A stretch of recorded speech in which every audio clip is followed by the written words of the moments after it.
윤석열 당선인의 한미 정책협의단이 미국 국무부를 찾아 대북 정책 공조에 시동을 걸었습니다. 북한의 위협에 대응할 수 있는 억지력을 강조하고 CVID, 즉 완전하고 검증 가능하며 불가역적인 비핵화라는 표현을 사용해 새 정부의 대북 정책이 억지와 압박에 맞춰질 것임을 시사했습니다. 홍주혜 기자입니다. 북한이 서욱 국방부 장관의 사전 원점 정밀 타격 발언을 문제 삼으며 핵 동원 가능성까지 거론한 가운데 윤석열 당선인 측은 북한의 공격 징후가 있으면 먼저 타격할 수 있다는 기존 입장을 재확인했습니다. 선제 타격도 전 세계 유엔을 포함해서 예방적 차원이 아닌 선제적 위협이 상존하고 있을 때 취할 수 있는 조치로 받아들여지고 있는 것 중에 하나입니다. 윤 당선인이 파견한 한미 정책협의 대표단은 미국 국무부를 찾았습니다.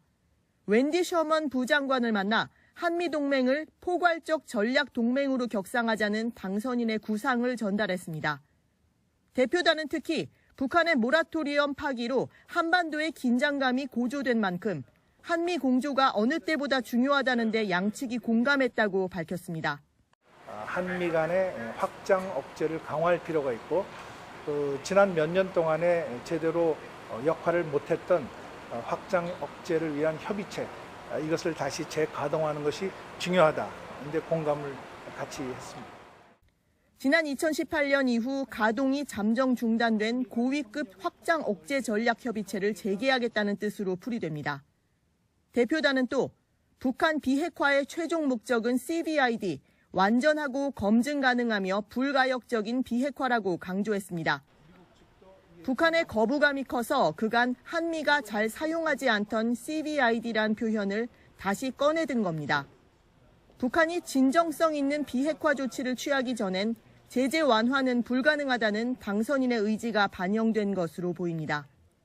다만 미국 국무부가 발표한 대표단과 셔먼 부장관의 면담 보도자료에선 확장 억제 전략 협의체는 구체적으로 언급되지 않았고 CVID 대신 한반도의 완전한 비핵화란 표현이 쓰였습니다. 이런 가운데 성김 미 국무부 대북 특별대표가 곧 서울을 방문해 현 정부뿐만 아니라 인수위와도 만나길 바란다고 밝혀 후속 협의가 이뤄질지 시선이 쏠립니다. YTN 홍주혜입니다.